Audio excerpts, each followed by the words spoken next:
great to see everybody here after 2 years of lockdown and COVID.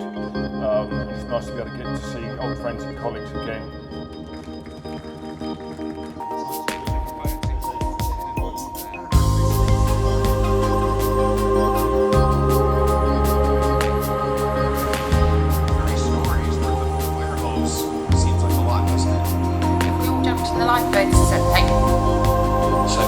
Firstly, we are working our way. That's another sort of energy sustainable technology that sort of is great but works against us. It also burns the grass in my yard.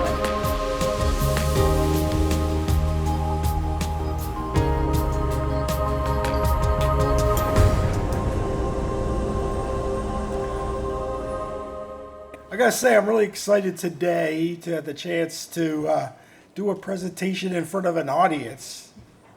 I think I've been getting rather comfortable giving presentations sitting on my couch in my living room wearing pajama pants. On a day I'd have to give a presentation, I'd have to put up a proper note. Chris, wear a collared shirt today. But it is a relief that I don't have to worry about squirrels running out in my yard, driving my dog crazy, and having him barking over the presentation. Thanks, Beth, for the prelude. I'm going to discuss something that's very important to SFPE. We recently released the second edition of our engineering guide to fire safety in very tall buildings. And I really wanted to talk to everybody today about some of the new content that's going to be part of this guide. I also want to thank Brian Meacham. Some of the pictures you'll see are part of the SFPE course in very tall buildings, and Brian used a lot of the pictures there that I'm also using there. So in 2013, SFPE published the first version of its fire safety guide for very tall buildings.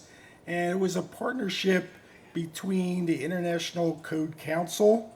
I think everybody in here has heard of the International Code Council by now, or also known as ICC. It was a partnership between us and SFPE. And basically where it worked is the committee that wrote the guide had participants for both groups. ICC would publish the document, and the production of the document was managed by SFPE and followed the SFPE engineering guide development process. Specifically, when they put together the first edition of this guide, the task group did not want to specifically define what a tall building is.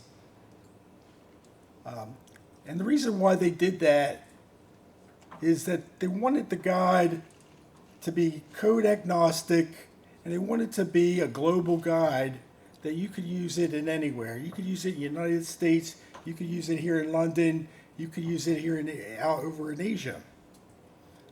And because it's code agnostic, it would open it up and make it truly a global document. And the intent of the guide was to identify several of the fire safety challenges we would see in very tall buildings, and to provide some kind of insight in how we could look at these issues from the context of performance-based design. Because even when you're designing a building, a tall building, purposely with the prescriptive codes only, there's still going to be some elements of performance-based design in it.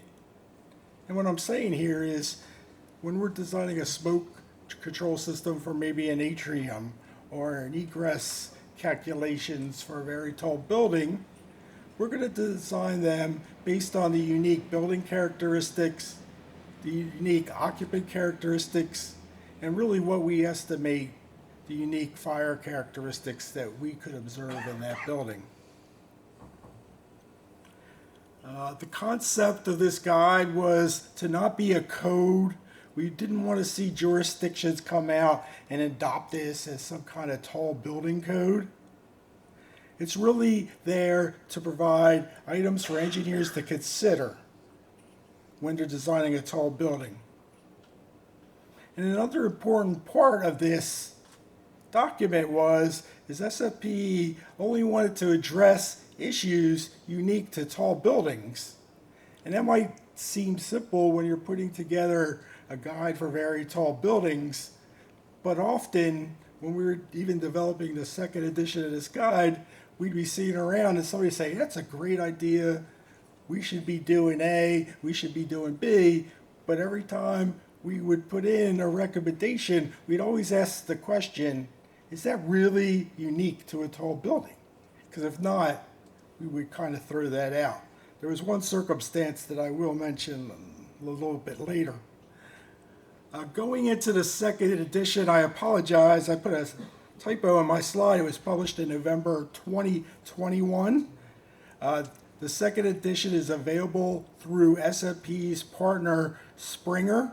It is available in a print and electronic format.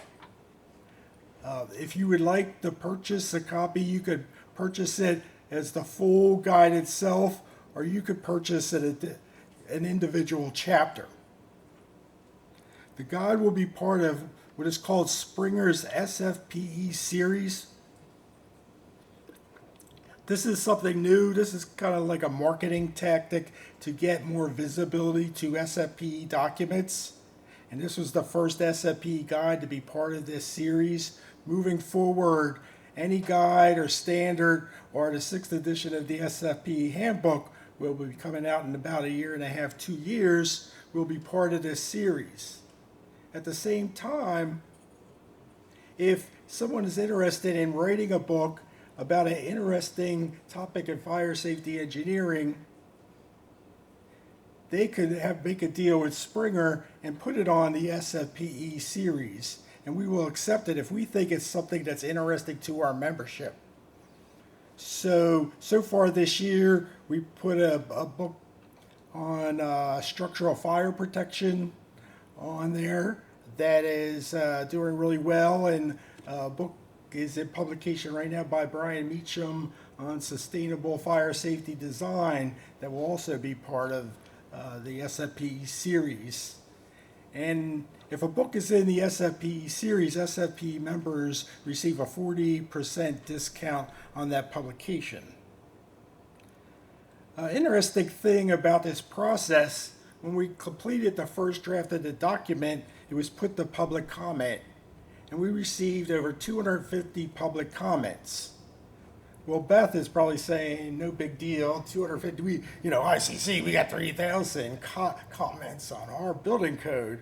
But for SFPE, to see 250 comments on a document was overwhelming and unheard of. And actually, that kind of energized the task group a bit, because we were thinking, hey, this is really creating a buzz about the document. We were happy to get a number of comments from the fire service. Actually, the London Fire Brigade submitted a few comments. I remember one was related to defendant place strategy. The FDNY out of New York City submitted, I think, about 12 comments. So to get the insight from the fire service, especially 2 fire departments that really deal with tall buildings on a day-to-day basis, was really important to the task group. We also received a number of comments from the facade systems industry, and actually the task group thought there was a lot of good comments there, because like what Guillermo said this morning, we're not facade engineers, we're fire safety engineers. So I think we learned a lot from those comments from the facade industry to make the document better. However, there were times where maybe there was some comments about the books where they were saying, hey, facades aren't as bad as you're saying, or they really are. And we also received some comments from conspiracy theory organization related to World Trade Center 7. And I can tell you one thing, what I learned is that the U.S. government did not cause the collapse of the World Trade Center. So, and it's been published for about 6 months now. That 3,800 paid downloads was the day that I wrote this presentation. I think I submitted it to Russ about a month and a half ago. As of this time, we have over 4,000 paid digital downloads. So the fact that we're getting a great reach through our partnership from Springer is really encouraging to SFPE. It's really encouraging to the people on the task group that put hours and hours and hours of developing these engineering guides, and it means a lot to us. When we were selling our own engineering guides at SFPE, I'm sure we weren't selling more than 500 copies of a document. But having this partnership from Springer, we really believe is helping fire safety throughout the world because of our broad reach with our documents. So some of the motivation to revise the guide was, well, ICC, who was our publishing partner to be in the first edition, wasn't really interested in publishing it anymore. It really wasn't a good business decision for them. So we had to have an outlet to produce and publish this guide. So we thought, hey, there's some content in this document that's outdated. The first edition had what is called a history section, where it listed some of the catastrophic tall building fires, such as the MGM Grand Fire, the World Trade Center collapse, of course, the Windsor Tower out of Spain, to name a few, with the purpose of really providing lessons learned for the fire engineer when they're thinking about designing tall buildings. Tall Building Fire Safety Network delivers high-quality safety management training for anyone involved in the fire risk management of high-rise or tall buildings. Recognised by the Institution of Fire Engineers, we've been delivering fire safety training since 2011, and many organisations rely on our training for gaining competence in this field. Sign up for our training courses and conferences in 2023.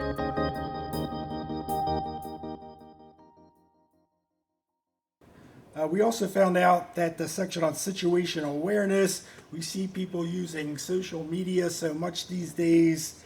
You know, how do we work with social media and our evacuation planning?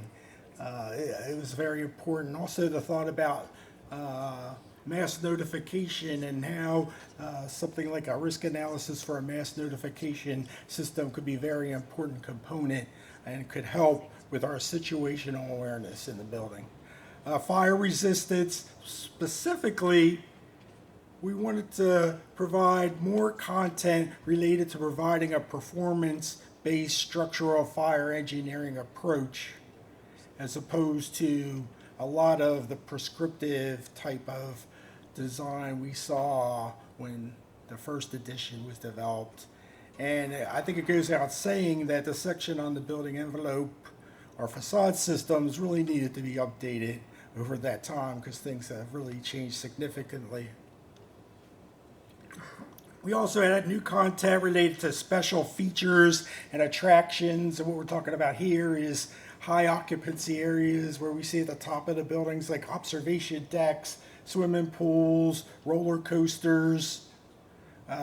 You might sound funny about a roller coaster on the top of a building, but that is really a fire safety issue that really needs to look at, and there could be some complications there, right?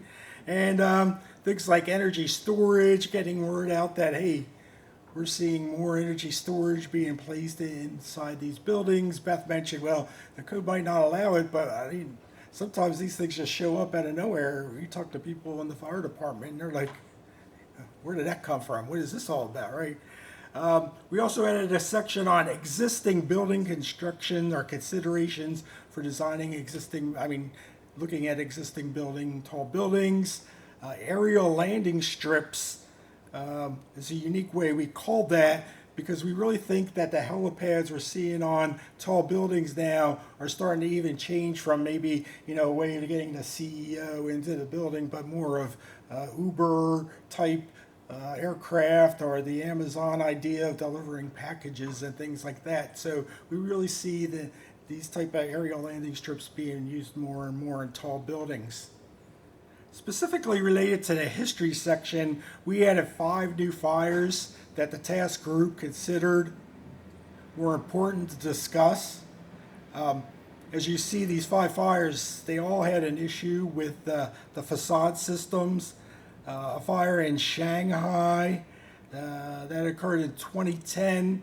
Not a lot was heard about that because a lot wasn't really coming out of China, but we do know 58 people died in a tall building where there was a renovation that involved a combustible facade system, and it involved combustible scaffolding.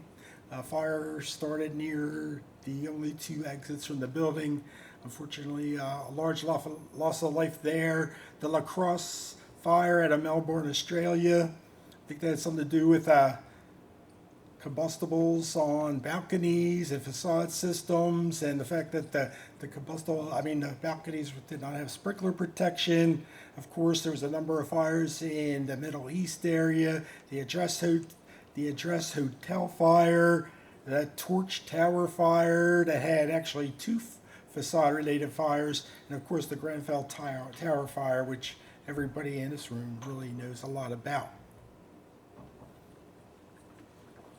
In the area of situation awareness, there was a lot about how, occupants will make risk-based decisions about how to best to provide for their own safety based on the information they have. So the original edition did not have discussions about things like social media and smartphones. So for example, we have a fire, we're evacuating floors 42, 43, and 44, and somebody puts it on their social media, and somebody on the second floor who needs to stay in place is going to think that there's a building on fire. And then we also have a discussion on how situation awareness is really connected to things like defend in place, refuge floors, and occupant egress elevators. And all really 3 of those cases, these are egress strategies that are really unfamiliar to the public. Telling somebody you need to stay in your apartment when there's a fire, telling people to use the elevators during a fire, even though we all understand that here today, your average person is still going to feel a little bit uneasy about this. So we did provide information on things like when we're doing our design, but also when we're putting together our emergency plan to help inform the occupants of the building to understand these unique exit strategies. And of course, as I mentioned before, the relationship between mass notification and providing more ways to notify people, there was a large discussion on that. In the area of emergency egress, there was new content related to understanding evacuation times. If we have a timed evacuation that said it took 1 hour and 10 minutes to evacuate a building, what does that mean? Why is that important to the engineer? And then how you could use that kind of data to look at different exiting strategies, like comparing occupant evacuation elevators to maybe a traditional approach of exiting a building. Also, discussion on how we use computer models in egress design, specifically between the first edition and the second edition. A lot of the occupant egress models have changed to really show how human behaviors can be used, or how we can model some of these unique exiting strategies that I was talking about before. There's also updated content on emergency planning and exiting and wayfinding. In the area of fire resistance, there was a lot of discussion how, hey, these tall buildings are really unique structures. They have large complex atria, large open floor plates, long structural spans, and all the other things seen in this list really makes the case that if we're going to do a design in a tall building, we should really move from the prescriptive code approaches to really the structural fire protection engineering approach, or a more performance-based approach. And we also have a brief explanation of the differences between the prescriptive approach and the performance-based approach, and then some of the limitations of the prescriptive approach. For example, that the prescriptive approach looks at the standard fire curve, and what we see in real fires really don't match up too well, or the standard fire curve really does not show the decay phase of the fire, where when we're talking about structural fire engineering, that is a key phase that you really need to be looking at in your structural design. And when I mentioned that if something wasn't related to a very tall building, it was usually chucked out by the task group, the one area they did add some information was about mass timber. Because from what I know today, we're not really building very tall buildings with mass timber yet. But the committee thought that even though that's not something we would see in a very tall building, it's something that we should approach in this guide and provide, the latest information on that. Other information related to spalling, specifically related to high-strength concrete, and then a really good discussion on resilience and robustness of our structural systems. And the guide, as far as structural fire protection is concerned, goes into the types of analysis that we usually see in a structural fire protection design. As I mentioned before, that cooling phase is really important. A discussion on fire scenarios, and what we never saw in the first edition was some content related to the traveling fire methodology. The graph you see up there is from an article by some guy named Guillermo Rain for the SFPE, Fire Protection Engineering magazine, a really good article, a more practical type of an article that we had in our magazine as opposed to some of the really high-end stuff you see. And then we also have a number of references to the studies on the traveling fire methodology. New discussions on the building envelope, of course, things like vegetative walls. That's one thing we found from the public comment. We were calling them green walls and green roofs, and the Vegetative Wall Council contacted us through a comment and said, don't call them green walls, they're vegetative walls. When we see on tall buildings, we see LED display screens, what should the engineer be thinking about that? More discussion on the fire dynamics we see regarding the building envelope. A great new section on fire testing, whether it's small scale testing, some of the large scale testing, even large scale testing related to roofing systems. And then the special attraction system, special features and attractions, talking about observation decks, restaurants, nightclubs, pools, thrill features, and even fireworks, which people like to do that on the top of tall buildings for some reason. But not only the hazards you see when you're having fireworks on top of a tall building, but, how do we get the fireworks up to the top of the building?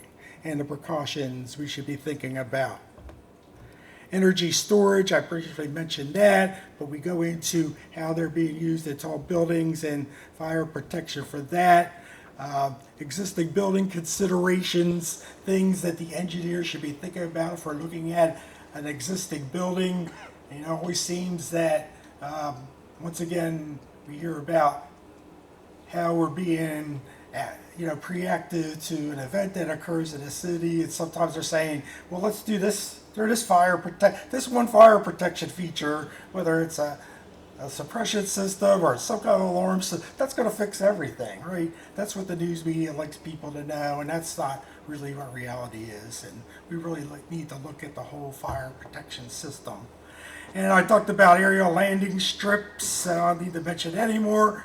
And a special thanks to our task group, Jim Queter, the chair. We had a really great balance as far as industry. We had consultants, we had an architect, we had the International Code Council, we had life safety experts, Steve Gwynn, Enrico, we had the FDNY there. Susan Lamont from Arab, where the Middle East kind of approached tall buildings. It was a great group of people. So I encourage you, we're really excited about this. Go to Springer website, check us out, buy a chapter, buy the whole book. I'm probably not allowed to advertise as a speaker here. But if you have any questions about SFPE or this guide or anything else we're doing, feel free to contact me at chris@sfpe.org. And Carl, thank you very much for your patience.